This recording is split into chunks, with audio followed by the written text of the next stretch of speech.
A glowing white sphere is floating in a pitch-black space. It's the size of the palm of my hand, almost as if the sun had shrunk into this sphere of light. From the sphere, a low masculine voice is talking to me about various things, but I'm only listening to it absent-mindedly, feeling far from reality. Why am I here? Is this a dream? A dream where I'm in this place that makes no sense, where a sphere that also makes no sense is talking to me. Are you listening? Tsukina Mizumori, I want you to go to a world that's different from the one you've been living in until now. This sphere, which keeps repeating itself and calling my name as if to confirm that that's me, calls itself God. This sort of thing has been popular lately, hasn't it? I think in the back of my mind. Transportation to or reincarnation in another world has been a popular concept in recent media. Despite having been told by my friends I'm such a bookworm that, bookworm, seems like a word made up just for you, I actually haven't read much of this genre. Maybe I've been wanting to read them, if I'm dreaming about it. Maybe I'll go buy one when I wake up. As I'm lost in my thoughts, the sphere in front of me begins talking to me again, its tone somewhat disapproving. Are you going to answer me? Dreams like this certainly don't feel as realistic after turning 33. Or rather, this dream feels too childish to feel realistic. For a moment, I thought maybe I've been stressed lately, but recently each day has been fulfilling in some way, so that can't be it. There hasn't been much trouble at the job I've been working at for years, and I'm on good terms with my coworkers. My relationships with my coworkers rarely change on a personal level, but we'll talk at lunch, and occasionally we go out together after work to enjoy ourselves. The bookworm that I am, I usually want to read immediately after work, so these relationships are perfect for me. Today too, once work ended I went directly home and wanted to get right to reading, so I should have finished eating dinner and opened up my book. And then suddenly I was here. Hey, this is important. Will you actually listen to me? I am listening. Why do I have to go to some other world? As if in a good mood because I replied, the sphere started spinning around me. The light from the sphere wasn't that strong, but because everything else was pitch black, it felt painfully bright. Come to think of it, even though it's pitch black in here, for some reason I can see myself clearly. The selection is completely random. I've already sent several others to the world I'm about to send you to. You've been chosen, just like them, to become a savior and save the world. Oh, then if there are others it's fine if I don't go, right? Huh. As if taken by surprise by my response, the cheerful sphere stops right in front of me. The sphere floating in the air of course does not have any facial expression, but I know that it is surprising.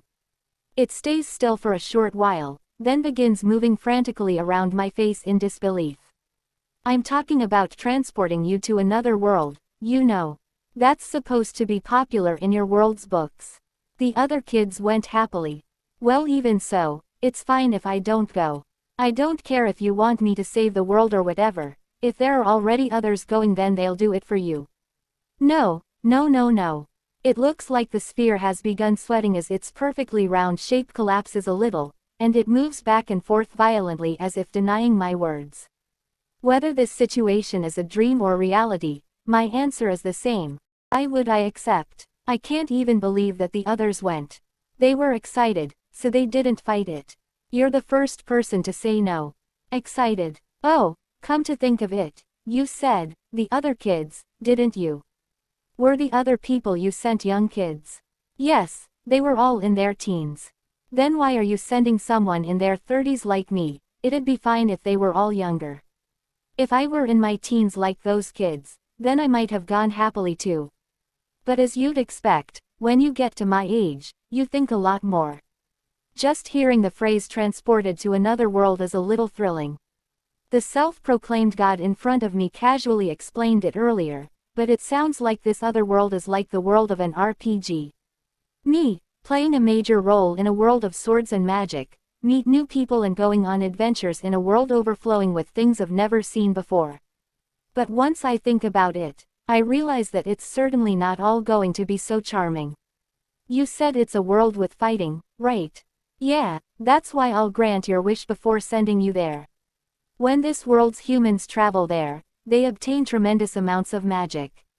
With that power, even just by learning one type of great magic that only saviors can wield, you can bend the world to your will. That's why the humans of that world call you saviors. So I'll grant you anything aside from magic powers. Well, if you say you want even more advanced magic than that, I can do that. The other kids asked for strong weapons or improved physical abilities. Oh, and there was one girl who asked to change her appearance. I'm not good with pain, or rather I avoid situations where I might get hurt. And I'm the type of person to feel guilty even over something like killing a bug, so no matter how many weapons or physical abilities I get, I won't be able to kill any monsters or anything. I take the sphere's sudden silence as a chance to keep talking, and open my mouth again. You know, when you get to my age, you've already built a life for yourself. Yes, it's not like I love my work, or that I love the world I'm living in. But my life here is stable. I make a living, and have friends to keep me company. A new world certainly sounds thrilling, but that would mean completely starting over in a new environment.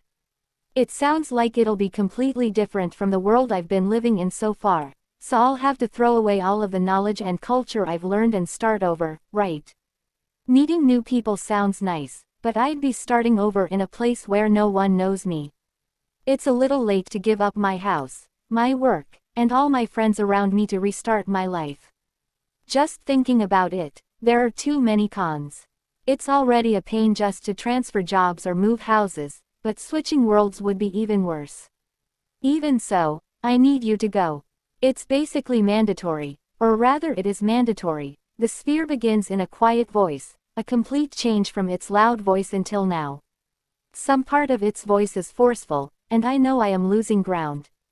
Absolutely, absolutely. I already told you, I can't fight at all. That world's balance is maintained just by sending humans from this world. It's a world where, even if you don't save the world, just being there as a savior with lots of magic will keep the world stable, and bountiful resources will be born. Since the others I've already sent will fight and learn great magic, I personally don't mind if you just live there quietly. Now I really have nothing to argue. At this point, there's no sign that I'll wake up, and I'm starting to sense that this isn't a dream. The only thing that can pull me out of this incomprehensible space is the self-proclaimed God in front of me.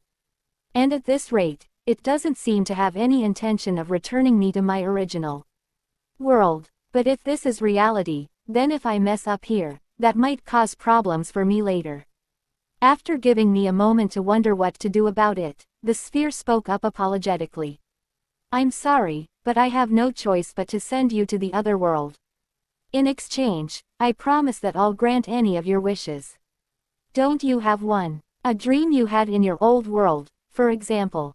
If it's something that can come true even in a different world, then I'll do everything I can to make it happen.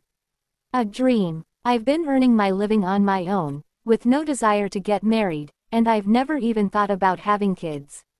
My time to myself is so valuable that you could say I've never felt it necessary to spare any for others. Going out with my close friends sometimes was enough engagement with others for me. So for my life plans, I thought I would stay single and work until I retire, and then maybe I'd open a small shop.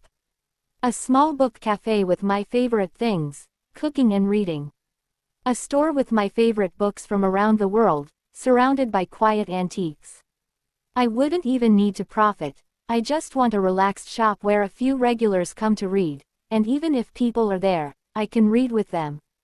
Though it'll be in another world, is this sphere saying I can make that dream come true right now? I've already made a plan, and I've been saving, but I thought that was just a crazy dream that would never come true. Now that I think about it, aren't all of my savings from these years meaningless now? That makes me a little angry.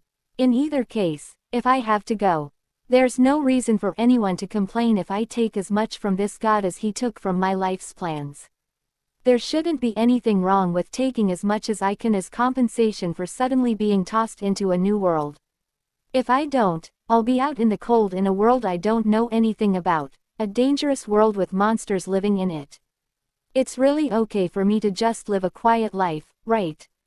Yes, that's fine. You said you'd do anything, But can I wish for as many things as I want?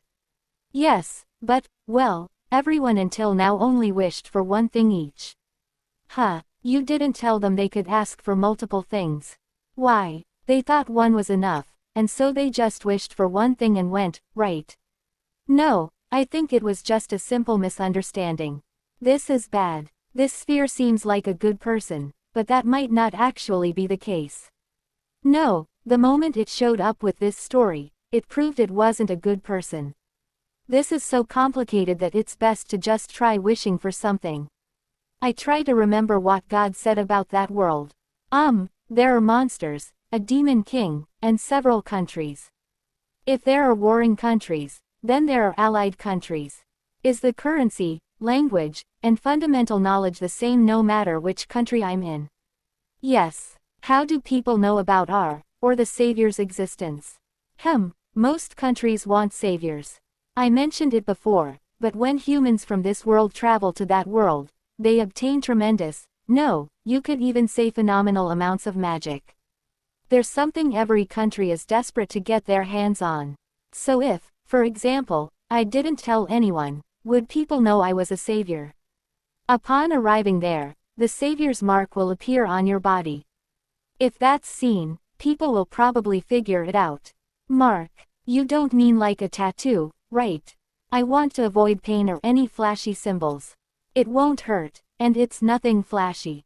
It's more like a design that will appear on you. Then can I choose where that mark appears?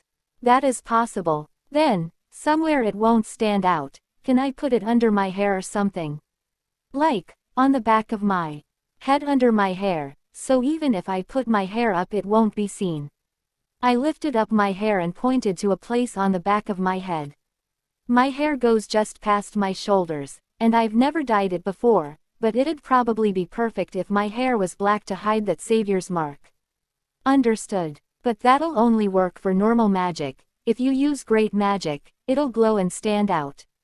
I'll keep that in mind, and I'll make sure never to use it in front of people. For now, it looks like I've gotten the fundamental culture of that world and how to hide that I'm a savior. No matter how much it's asked of me, the fact that I can't fight won't change. And live within that country's territory, somewhere sort of secluded from any towns. Like in a forest that doesn't stand out too much. There's a thick forest somewhat away from the towns, so I'll put it there. Briefly imagine your ideal cafe in your head. I'll make one based on that. But since the forest is dense, I don't think you'll get many customers. It's not like I really want to work that much. I just want to be able to enjoy my cooking and reading.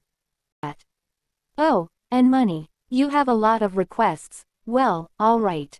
How about this? As soon as God said that, a sparkling antique-style locket appeared in front of me. The pendant is entirely silver, with a flower design atop a diamond-shaped locket, threaded onto a thin chain.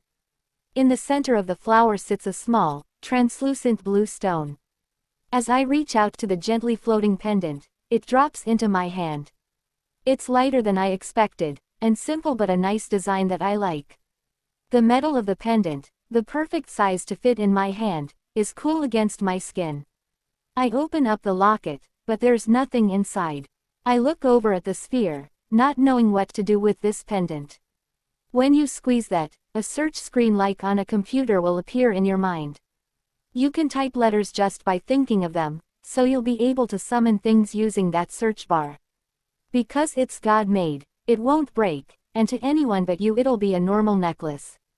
Money included, you'll be able to summon most anything. This is a pretty useful necklace, even if I end up in an unsettling place. Worst comes to worst I can just hide away in the cafe. From now on, this pendant is my lifeline. I squeeze it tightly in my hand. As long as I have this, I'll be okay. But what if I lose it, or if it's stolen? Is there any option for having it automatically return to me if I lose it, or it's stolen, and ensuring that no one doubts the things I summon with it? I'll add them. It feels like the sphere floating in front of me is getting a little tired from my thoroughness, but this isn't any time to hold back. This is a matter of life or death. It's clear that if I don't confirm everything I can think of, then whatever happens next will. You said that I'll have lots of magic, right? What kind of people can use magic?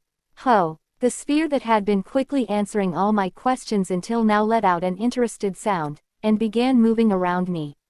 Is something wrong? No, I was just thinking that out of all the people I've sent to that world, I've never gotten that question before. I will give anyone what they request, and answer anything they ask.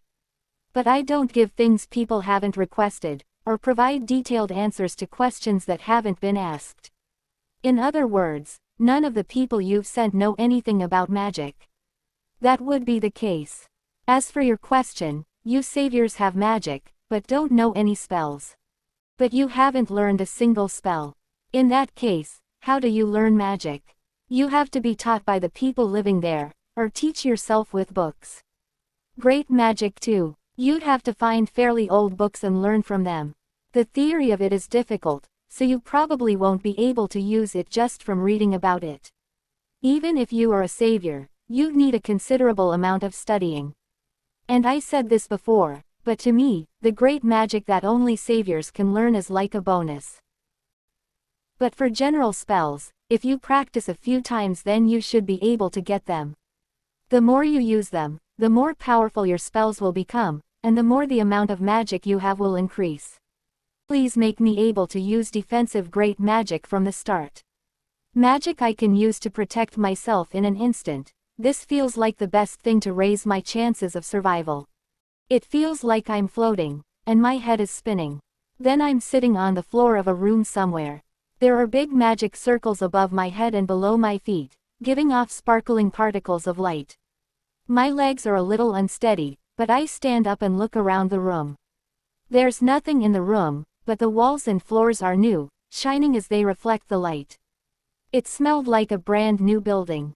God said he would build this based on the image I had in my head, and true to his word, this is the second floor, which seems to be the living space.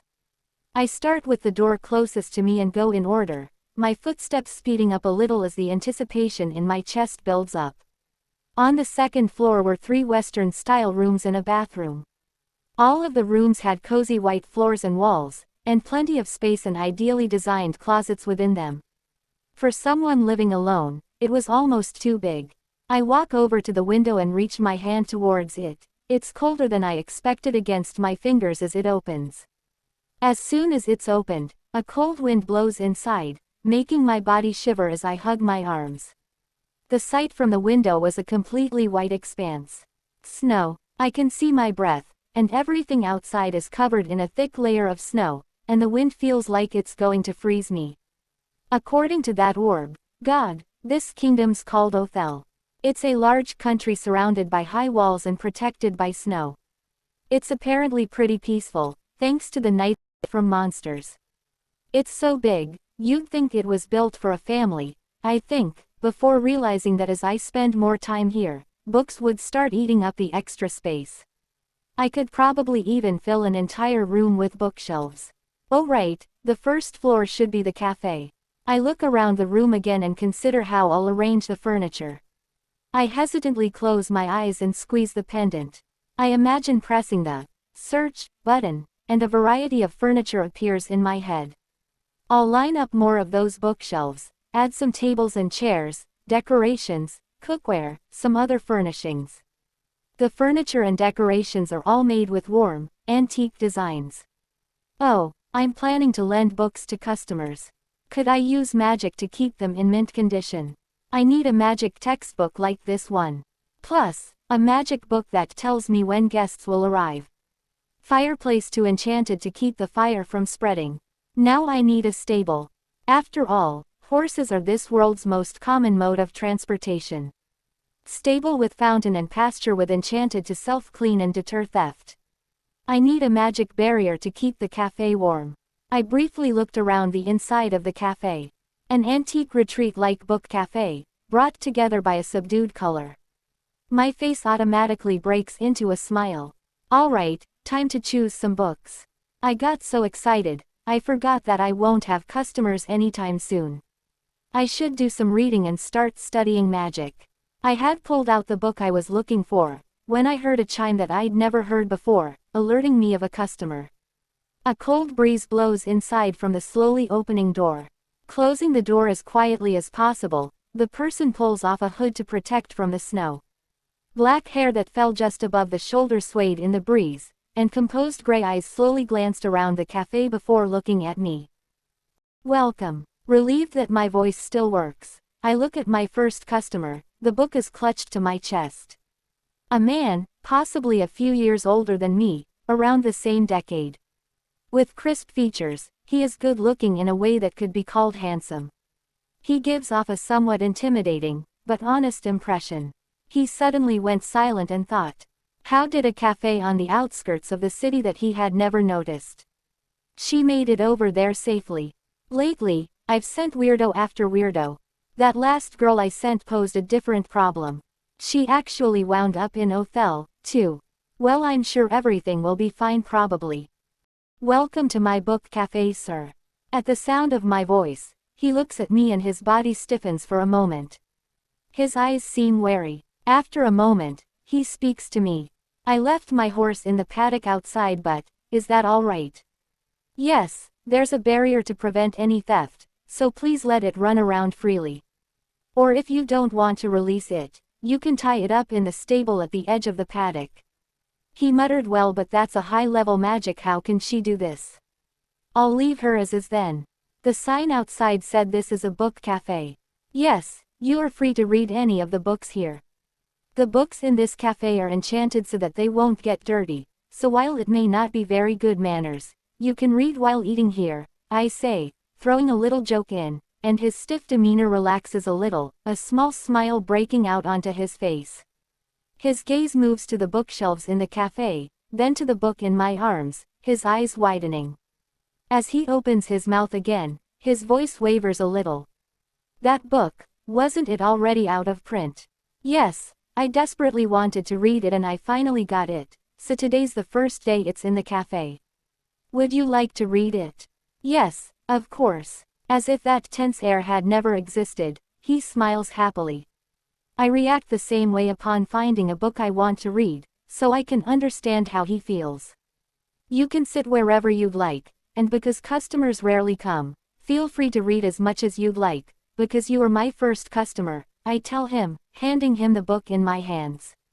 Taking the book happily, he looked around the cafe, before moving to a seat in the corner. Making a mental note, I handed him a menu. Since this is a cafe, I made certain to offer a variety of teas and coffees, and mainly added light meals to the menu. There are also plenty of meals that are easy to eat while reading on there. I'll have a sandwich with tea. Of course, I'll have it out shortly.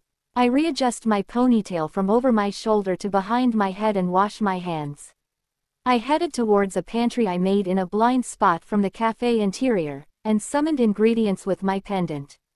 Since I'm the only one who's ever tasted any of them, everything here is made to my taste, but I think they're all good dishes.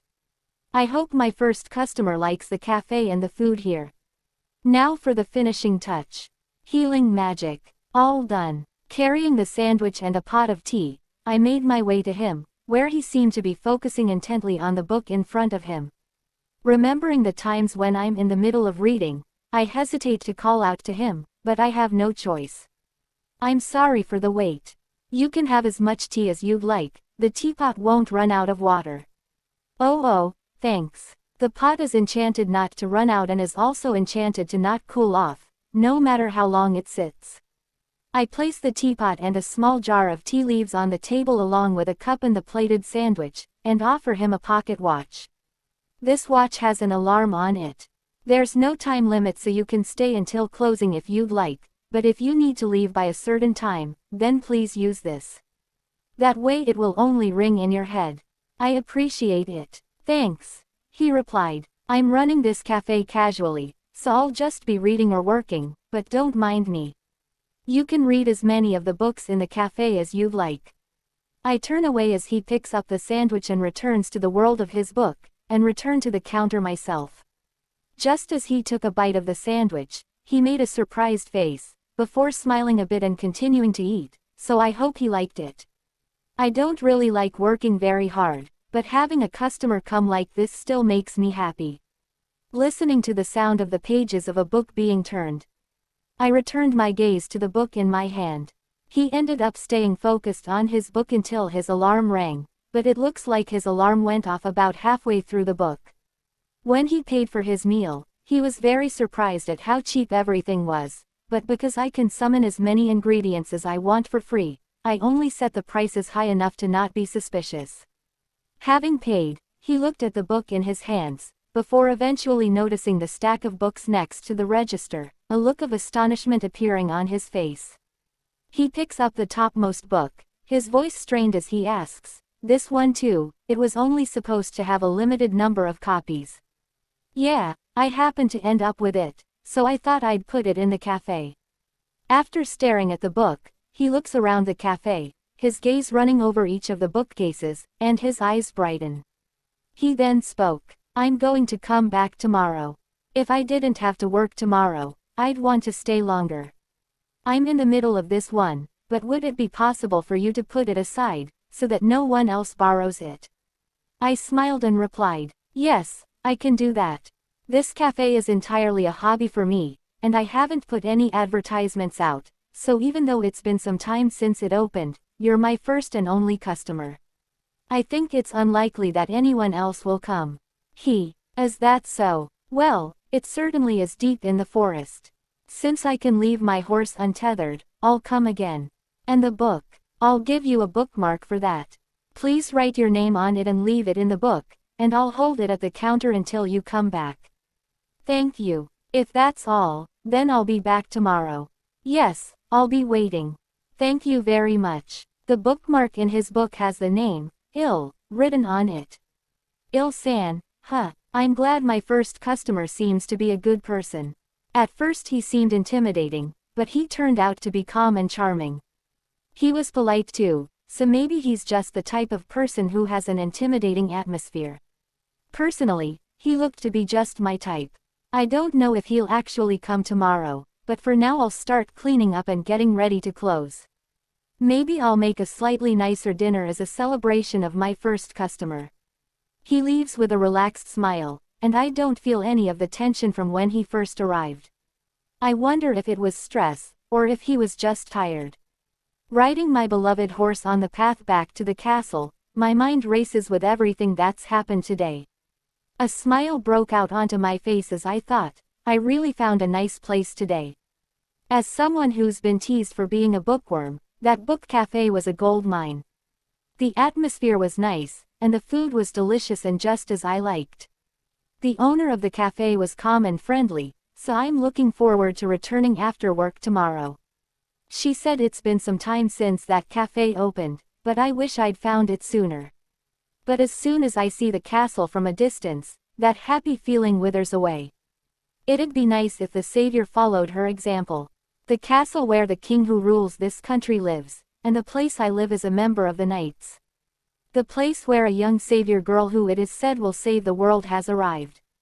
I let out a sigh, and am reminded of the sour morning I had because of her. The young so-called girl was harassing the chefs. She shouts, "Why are there carrots in my soup? I hate those." The poor chef can defend himself, he only muttered, "I didn't know." "Are you talking back to me? Remember, you little worm, I'm the savior. I'll do whatever I want. No one in Othel can defy me." Finally, when I came back to the castle, I asked from my subordinate Bjork. "Hello Bjork. What did I miss while I was away? Anything to report?" Bjork replied, "You first. Did you and your horse finally get a chance to relax? You certainly look much better." I instantly remembered her face, and my mood again lit up. And I ask, "I do." Bjork leans on the window and sights. He then spoke, "You've gotta be kidding me. Just 'cause the savior got scared by a horse and fell, now we can't even let them run around," the man standing next to me spats. "And after she was the one who came into the horse grounds unannounced. Is she trying to stress out the horses until the next monster subjugation?" I added, "The incident with the horses was completely unprecedented. I'm working with the princess to figure out the savior's whereabouts and find a time and place to let our horses out, so we're managing for now, but are you okay? Are you sure it wouldn't be better to leave your horse with me?" You wouldn't be able to hide taking 2 horses out at once. Don't worry, after I finish the work for the knights, I'll be going on a long ride. But you're always looking forward to spending some time reading once work's over. It must be stressful for a bookworm like you. I'm more concerned about my horse's stress than mine. It's not that bad. You don't have as much time to eat either, right? You'll collapse before long. I can manage that much. You too, don't get so irritated that the princess hates you. You finally got engaged, after all. Yeah, I got it. It'd be nice if the prince would pay attention to his surroundings like before. To think that despite being lectured by the king, queen, and his older brother and younger sister, he's still in a trance with the savior. What a pain. Looking towards the source of the sound, it's the savior clinging cheerfully to the prince. Upon seeing her, my brows furrowed and I let out another heavy sigh. My sigh comes at the same time as the one next to me, and my friend's gaze is locked on the prince and the savior as he opens his mouth irritatedly. She's so conceited, so what if she's a savior? Don't let anyone hear you saying that. Bjork continued. Everyone's thinking about it, they just won't admit it. Since the prince is head over heels for her, no one's bringing it up, but even though it's been nearly half a year since she got here, she's just spending all her time hanging around the prince and hasn't learned a single spell. But on the other hand, it'd be bad if another country took her, so we can't just throw her out either. And we can't have her convincing the prince to run away with her to another country either. Just thinking about it irritates me. I don't know what I'd do without you, ill. If I didn't have anyone to complain to, I'd go insane. I opened my mouth and spoke. I feel the same, Bjork. I hope we can find a way to solve this all. It's about time to get back to work. Bjork continued. Today we start the real work. Not only are we unable to rely on the savior, but we have to reinforce our patrols, too. I'll leave that to you, right, Knight Captain Seal.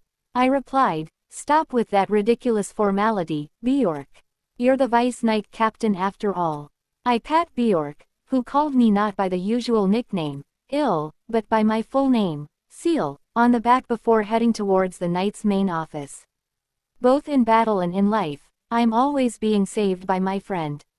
The maids were chatting about something and looked tensed when we asked, is there was any problem. They replied nothing. The palace atmosphere was ruined because of Savior. I muttered, yeah, it'd be nice if this tense atmosphere would clear up soon. The savior who arrived at this castle was a beautiful young girl. She is one of the saviors said to sometimes descend upon this world from a different world. It is said that any country that obtains a savior who has learned the powerful magic called great magic would even be able to unite the world with that power. I heard the several saviors who descended upon this world are working to learn great magic. Osella is a country with no interest in uniting the world, but everyone is still happy that there is a savior in their country. Not only will her existence alone suppress invasions by other countries, but the second prince of this country has fallen in love for the first time, with the young savior girl. But it was only at first that everyone welcomed their relationship. If she were to learn great magic, marry the prince and rule the country with him, the peace in this country would be guaranteed. Apparently, she hates studying. We may not have enough magic to use great magic, but now I know there really is no point in just having magic. No matter how much time passed, she never learned a single spell. She's refusing to learn even basic spells that young kids can manage so long as they have some knowledge of magic. More so, it was for the sake of the second prince, who hasn't had any romantic relationships despite his age. But no matter how much time passed, she never learned any spells. She would avoid it by saying she doesn't like studying, and crying like a child as she refused. And then she started to use the fact that she's a savior to work towards her own selfishness, sneering at those of us who couldn't leave. She rejected the maids and whined to the prince that one of the maids had been mean to her. The maid, who had worked here for many years and was overflowing with loyalty, had only given her a brief word of advice about her table manners. We lied to her that the maid was fired, and instead switched the maid to exclusive work deep in the castle where the girl couldn't enter. She complained to the prince that his retainer had bullied her. All she had done was refuse to hand over her precious necklace that the girl said she wanted. We gave the girl an identical copy and had the prince's retainer switched to a different job. When that savior girl went back to her room, she laughed. What a fool. How stupid to get herself fired over this silly little thing. The savior has no idea what happens to the maid that no one fired her. But she thought she achieved something by destroying a poor maid's career. She laughed and tossed that maid's beloved necklace. She looked at her reflection in the mirror and spoke, "Wow, I am so cute. Thanks to this face, I am really cute. Why bother learning magic I don't need? Since I'm pretty and important, I'm playing life on easy mode." Being savior rules. Meanwhile in the book cafe, Tsukino was having fun with her book, and enjoying her tea and snacks peacefully. Then suddenly she thought, I wonder if that night will return.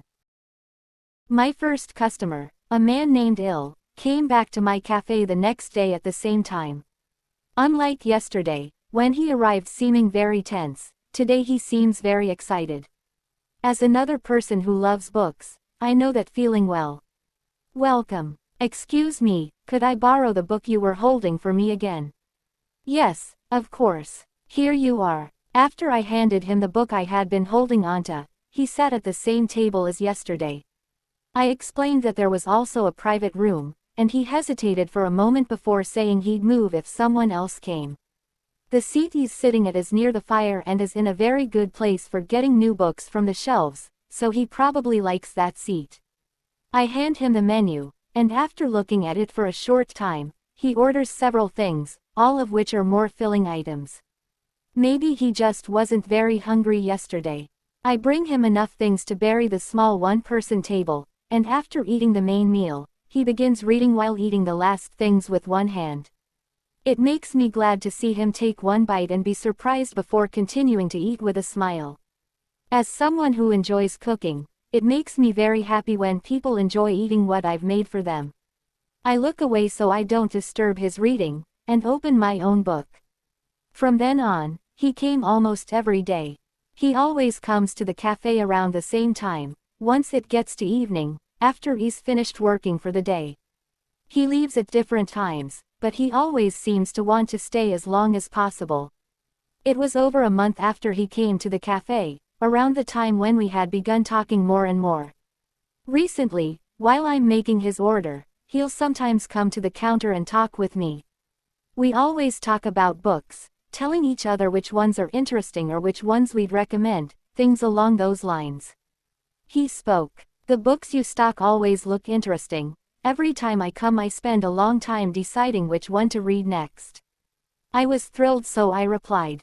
Me too. All of the books you've told me about have been so interesting. Once I get them in, I can't decide where to start. He continued. I know that if I start reading while I'm worried, I can only read so much. I ask. It's difficult, isn't it? Although the time spent worrying is still enjoyable. Aren't you busy captain of knights, but you still try to read books? He replied, well it depends. And, thanks for always garnishing my food with healing magic. That's an impressive high-level spell. I'm glad I found this place. I was surprised that he noticed that. I opened my mouth and spoke. Oh, you figured that out, huh? I just thought it might perk you up. Seal smiled, and then he spoke. I was out riding when I stumbled upon your cafe. The knights recently lost access to the grounds where our horses exercised. She thought, being a knight captain must be stressful sometimes, so maybe he's just sighing because he's stressed or tired. Like me, he relieves stress by reading, so maybe it would help to stock some new books. I think, returning my gaze to the open book in front of me. Is there anything I can do? The next day I went to the castle town's marketplace. My pendant summons things for free, but I'm always up for shopping. I found new ingredients already. Then a lady in a robe approached me. Hello miss, import today's our last day in town. Can I interest you in rare imported fabric, miss?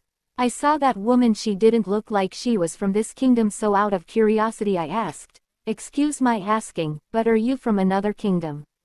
Then the lady replied, yes, getting here was quite the journey. I don't mind snow now and then, but cold weather all the time seems depressing. Where I'm from, the climate's warm. Year-round. Then I wished her luck, for safe travel, and went back home. It was warm this morning, but this is a snowy country. It's so cold. I'm glad this country is peaceful, but if it's snowing all year round I have the feeling it'll take a while before I get used to this.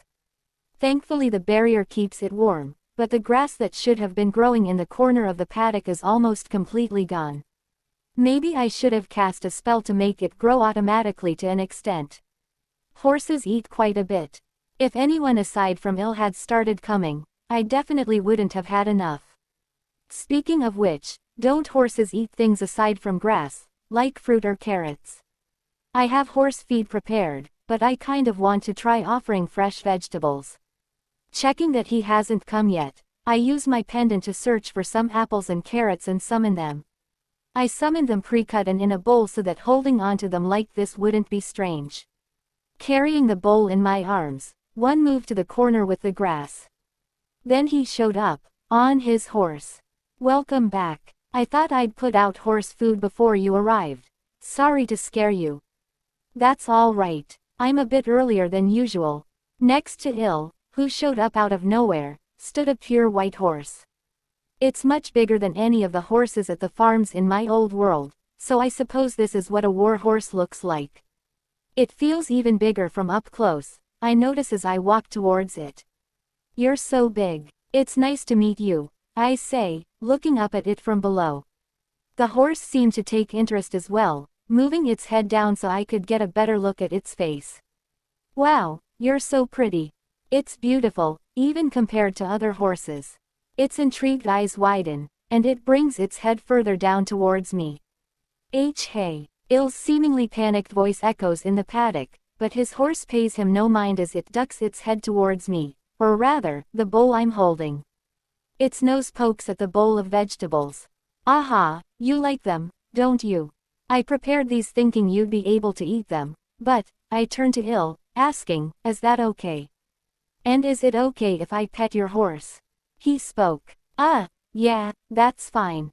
You can feed her. I held a piece of apple out, and she ate it from my hand. Her eyes widen and sparkle brightly.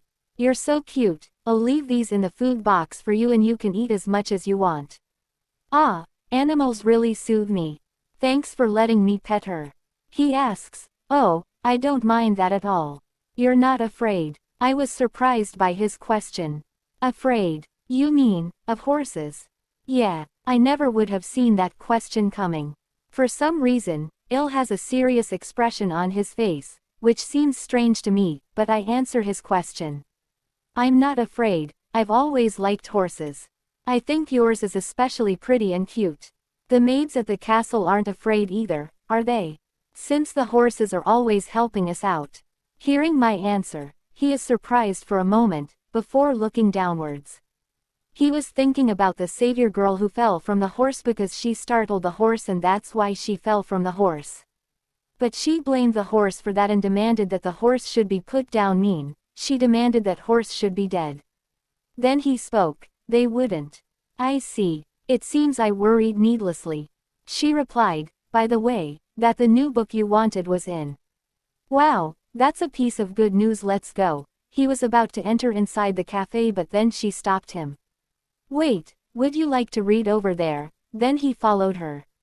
They went to veranda. In the middle of the veranda there was a big beautiful tree, with a seating table, and chairs. I put out some temporary open-air seating. You might not see that too often in Othel, since it's always snowing. Reading out here could be a nice change. These are pretty. They're imported cherry trees. Then he turned around and complimented her. You really are wonderful. Both stared at each other for a while, and she blushed. Then she suddenly broke the silence. Oh wait, I forgot, let me get the book you wanna and menu too. Till then make yourself home. While blushing, she ran towards the cafe. She went inside and closed the door, and her heart pounded so hard, that she thought she couldn't handle this anymore. After spending time in the cafe he went back. His subordinates greet him. Seeing his happy face, Bjork thought. Lately, he gets back looking way better than when he left. Something's definitely going on. Seal asked. Is there anything to report?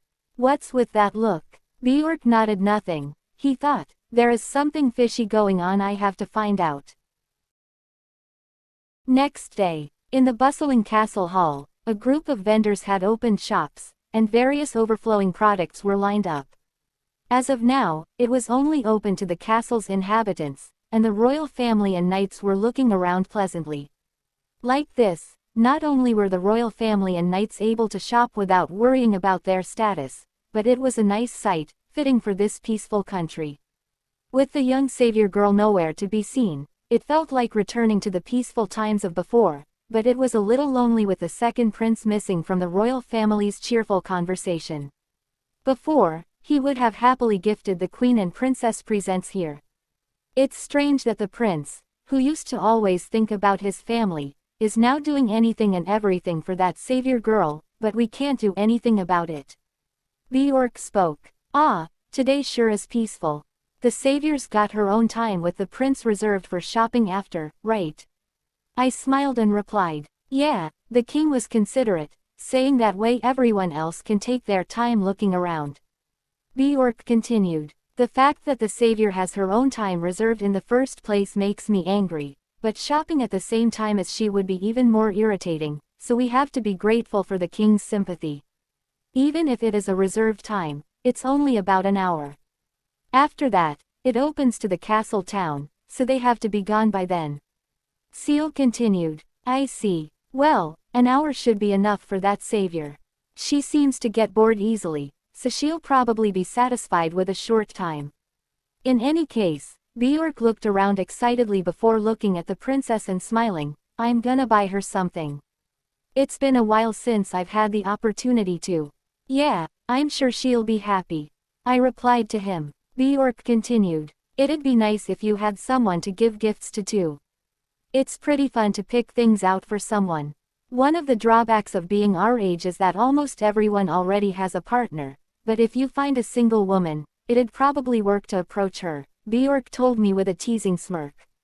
I'd like to tell you that line, a little while ago, I replied, and he was silent.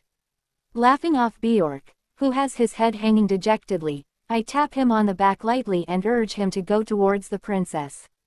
Watching Bjork make his way to the princess, I look around again. The busy shops are likely the ones with food from other countries. The members of the knights eat like horses. The king and queen are cheerfully looking at decorations, and in front of a different decoration shop are Bjork and the princess. Normally, I would go straight to the old bookshop or go with my subordinates to look at the food. The princess was smiling brightly, looking at a necklace Bjork must have given her. Getting a gift really does make you happy. I remember the book cover Sukina gave me and a smile appears on my face. It has magic to prevent the book from being soiled, but thanks to the subdued design, it's made my reading time that much more enjoyable. She casually gave me something with an advanced spell that she cast easily, but if I were to buy something like this at the market, it would be a very high-class item. Come to think of it, the recovery magic she puts on my food and drinks for me is advanced magic too, and she doesn't take any money for the horse feed she gives my horse either. A gift, huh? I remember Sukina's face from when she saw me off yesterday. I'm there almost every day, but I want to spend even more time at that cafe. If it's as a thank you for everything, maybe she'd take it. I look at the shops around me and think, I wonder if she'd be happy to receive something from me, or if it'd make her smile. She probably wouldn't take money, but it should be fine if I buy something for her. This is the first time I've thought about wanting to give a gift to anyone, let alone a woman my own age. Immediately hit a wall. I have no idea what to buy. Even just whispering it to myself is pathetic. I narrow the items in the shop down to the ones with simple designs and compare them. She doesn't seem like she likes anything too flashy, and I should probably avoid anything like rings or bracelets that would get in the way of cooking. She's often carrying books too, so a corsage or a brooch would probably get in the way. A necklace, or maybe earrings. My wandering gaze eventually lands on a hair tie with a white flower attached to it sitting in the corner. The flower was somewhat big, but the design was subdued. Sukina always ties her hair to the side or behind, but it's always with a normal hair tie, without any decoration. I decide to buy it, and call over to the shop owner. Excuse me, could I get this wrapped? Yes. Around to take out the item, the store owner was extremely surprised at me calling out to her. Realizing that she was staring at me strangely, she frantically smiled at me again and began to wrap up the hair tie. I don't know why, but I'm glad the wrapping design also looks like something Sukina will like. I hand her the money and take the wrapped gift and smile. It certainly is fun to pick out a gift for someone. I think she'll like it, and once I finish shopping, I have the afternoon off. I decided to go to her cafe a little early today. Thinking it strange that my lively surroundings had gone quiet, I turned to leave. Everyone was surprised that the captain of knights, who wasn't interested in anything except books, was now purchasing the gift for mystery women. The queen spoke. Did you see that? Captain Seal just bought a woman's hair tie. The king nodded and spoke. Indeed. I'm speechless. So, of all people. Seal's friend Bjork seems very intrigued by Seal's matter. After that, Seal went to book, where Sukina was waiting for him. Welcome back. You are early today. I am off duty, he replied. Oh, I see. She turned her head and spoke. Oh, your colleague joined you. He's a knight as well, right? Seal was puzzled. He turned back and saw that Bjork was there. He shouts, Bjork, what the heck you are doing here? From behind, she asks to get Bjork's cloak. I came to figure out why you've been so keyed up lately. As for the king's orders, I suspected something like this. Even a straight arrow like you has his indulgences. Pleased to meet you. Il and I have been friends for ages. He smirked. Tuskina introduced herself. The owner of this cafe. Nice to meet you. He muttered. Whoa, you've got tons of bookshelves. She replied, I will give you a tour. He saw tons of books and spoke. So what's a book cafe? She continued. It's a spot where you eat, drink, and read to your heart's content. You needn't worry about damaging the books. I used magic to protect them all. Hearing this, he can't believe. He muttered, what? They're all magically protected. Amazing. She spoke. I'll leave your book here, Il. All right. He replied, yeah, sure, thanks. He hides his gift and thinks of giving it later. Both of them sat down and she started making coffee for them. Bjork asked, how long have you run this cafe? About 3 months, I think, I replied. Bjork continued. Ah, so, it's still pretty new. Il was always a bookworm, even when we were kids. He'd crack open a book whenever he had spare time after sword fighting practice. In our village, books were rare. He reread the same ones till they fell apart. She asked, you grew up in the same village? He continued, yeah, out in the middle of nowhere. Seal was leaving the counter, then she spoke. Your tea's almost ready, Il. He replied. Thanks. But I'm grabbing the sequel to this. I'll be right back. Bjork then spoke. Hey, he's been looking a lot better lately. I think that's because of you. Thanks to you. Hearing this, I blushed. After taking a sip of tea, Bjork was surprised. He spoke. Whoa, you cast healing magic on this and it still tastes like tea. Incredible. After sipping his tea, Bjork asked, Tuskina, what's your type of guy, I mean? Hearing this, Seal gets angry. He dragged Bjork and throw him out of the cafe. Bjork spoke. What the hell was that for, Il? But Seal shouts in anger. If you're not here to read, go home, then. But then Bjork suddenly said, yes, sir. He came inside and closed the door. He said, sorry for the disruption. But she wasn't sure why he did that, so said, no, it was nice to meet him. Please, let him know he's welcome back anytime. Then Seal said, before he barged in, I meant to give you this. He took the gift he prepared. It's a thank you gift, for always taking care of me. She saw the gift and she was surprised. She said it's so cute. He asked to try it on.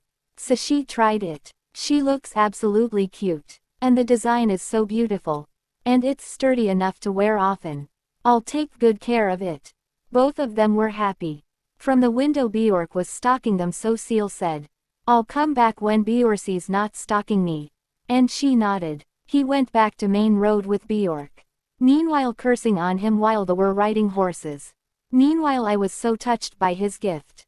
Then I went inside. And started reading books. And then someone came to Café. A sound rang in my head to notify me of a customer, and a smile came onto my face reflexively. Welcome. I had assumed it must be ill, but this time the person who entered was a man I'd never seen before. He looks around the same age as me, but he has the smile of a mischievous child on his face. He has a very different look from ill, but with his bright and amusing features, he looks like the popular type. Hey, looks like everything's going smoothly. Having someone I've never met before speak to me as if we were close friends leaves me bewildered. He may look different, but I remember this atmosphere. God, I asked softly, and the man looked at me, his smile growing wider. And the man nodded. He walked over to me with that same smile and took a seat at the counter. Sorry for the sudden visit. Don't worry, it's not like you called me. I just decided to come here, so this won't be included in the 3 wishes I gave you. I was relieved to hear something along the lines of what I was expecting. I was afraid I might have just called a normal person, God, otherwise. You're really, God? I asked. Yeah, I decided to change my form to match the humans here. Are you just checking up on me like you had said you would before? Well, that too. Oh, and you don't need to be so formal with me. Oh, okay. Since he didn't seem to mind at all, I decided to talk casually, and look at his face. He takes a sip of his coffee again before opening his mouth. The reason I'm here today is because it looks like we're going to have a bit of a problem soon. It's related to the other savior in this country, so that's why I came to you. Other savior. Wait, there's another savior in this country. Huh. Did you not know? Not at all. At my response, God's expression changed to an indescribable, almost sorrowful expression. You know, you should really go outside, even just a little. Well, certainly in your situation I can understand hiding away, but still. I averted my gaze, unable to say anything when I knew he was right, and God continued with a wry smile. In this country, there's another savior besides you. I sent her here shortly before I sent you, but she's living in the castle. When someone in this country mentions a savior, they're usually talking about her. I see. Is something wrong with her? The castle, that's where Seal live, isn't it? I wondered, as God continued talking with a grave expression. I said it looks like there'll be a problem soon, right? The savior living in the castle is a young girl, announcing that she's a savior and refusing to learn low-level magic, let alone great magic, spending all her time playing around in the castle. Huh, but isn't she there as a savior? God replied. Yeah, that's kind of amazing. She's young, or perhaps, childish, is a better word for her. You don't want anyone to find out that you're a savior, so you're hiding away deep in this forest. It's almost certain that if the humans here knew, they'd throw a big festival to celebrate you and cause a big commotion. Certainly, you have no option but to hide that if you want to live normally. But like I said earlier, the other girl is loudly proclaiming that she's a savior, and spending her days playing around in the royal castle. Wow, I'm the same in that I'm not cooperating as a savior, but I certainly don't dare to refuse to cooperate while announcing that I'm a savior. So, is something going on with her? Yeah, today I'm here with a warning, or information, something like that. I think whichever one of those it is will change the meaning, I say. God continued, whichever you'd like to take it as depends on you. First, I told you that she hasn't learned a single spell. Her wish when she came here was to be pretty, and she doesn't have an ounce of fight in her. I've granted a lot of wishes, but I still don't understand how humans think. Separate from the fact that she hasn't learned any magic and is only being protected there, she's been doing whatever she wants in the castle. Not only has the second prince been fawning over her, but a savior who has powerful magical abilities but hasn't learned any spells is too much for the castle, and it's not like they can hand her over to another country, God continues. I wonder if the reason Il has been so tired is because of that savior. I feel a chill go down my spine. God continued. She was an only child born to a rich couple who had been wanting a child, so in her old world, she was doted on and generally listened to her parents. That's why she hates having to put up with anything she doesn't like. I opened my mouth and spoke. If she were rich, it seems more likely that she'd put more effort into being educated. God's expressions were not positive as he spoke. Well, that depends on the person. I mentioned it before, but as long as a savior is in this world, balance will be maintained. I don't know about those around her, but I generally don't care how saviors spend their time as long as this world's balance is maintained. But she's being far too selfish. I've sent plenty of saviors to this world before, but this is the first time I've seen a savior so unwilling to learn magic. First, there's the fact that the second prince is head over heels for her, which could be either that he's just taken with her herself, or that he's drunk on some very strong magic. There's never been any case of someone being drunk on magic for a savior before, but that prince is very susceptible. It could be that the appearance she wished for is affecting him similar to charm magic. It's most likely because that prince is approving of her that she's being tolerated, but he looks at me, and I falter slightly as I return his gaze. You've learned quite a bit of magic, haven't you? Huh, well, it's fun to learn something that didn't exist in my world. That and it's convenient. All the other saviors until now have been like that too. Whether they want to save the world, learn great magic, or simply because they're interested, no matter the reason, everyone's learned at least one spell. Do you know that magic is influenced by the user's mind? Yes, I know that. Frankly speaking, what I'm concerned about is this savior losing control of her magic. Losing control of her magic. I don't like the sound of that. God's serious air and expression only encourage that feeling of dread.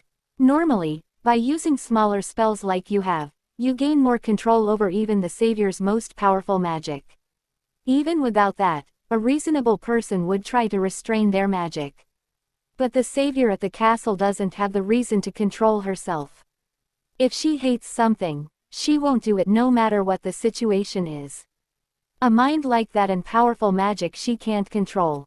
If something happens and she loses control of herself, she'll lose control of her magic as well. And when powerful magic goes out of control, there's only one outcome. God stared straight at me, gaze unwavering, and I somehow understood what he wanted to say. His expression didn't budge even as my face froze. It's happened once before, though it wasn't over something as trivial as this. But the scale of the damage was the same. If a savior's magic goes out of control, it'll cause a catastrophe capable of blowing away an entire country.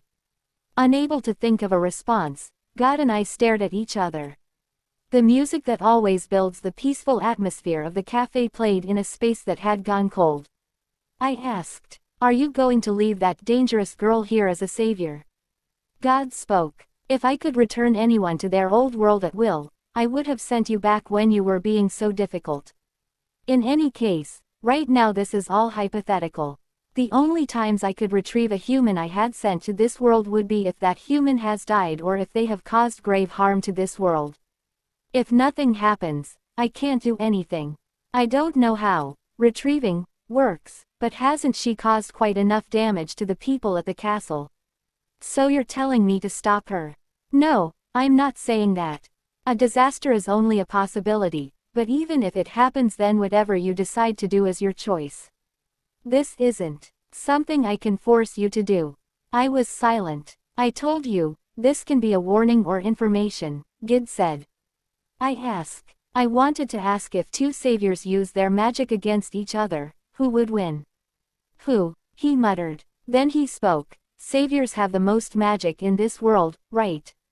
If two people with the same amount of magic, say, if that other savior uses offensive great magic. If I try to defend my great barrier magic, who would win? There are a lot of factors involved, so I can't say for certain, but I think in the end both types of magic will disappear simultaneously. The offensive magic will lose its effect, and the barrier will also disappear." Then I opened my mouth. "In that case, then as the person who's putting up a barrier, I have the advantage, right? The barrier will disappear, but the offensive magic I wanted to defend against will disappear too. Yeah, and what's more, if you're up against her, then from the moment you learn to control your magic, you've been at an advantage. Learning magic has both increased your total magic and improved your ability to control it, so the barrier might stay up instead of disappearing. At that point, as long as it doesn't take another hit from a savior, the barrier will probably hold for some decades. I see. Like I said, whatever you decide is your choice. You should live as you like. If it goes too far, I might warn another savior like I have with you. Well, it shouldn't be a problem for you. It felt a little early, but not so much that it was a surprise for Il to arrive. Entering the cafe like usual, Il's eyes widened at the sight of a customer beside himself. Oh right, there haven't ever been customers besides himself before. The story ends here, my dear friends. If you want the next part, then type Sukina and seal. Till then, see you in the next video.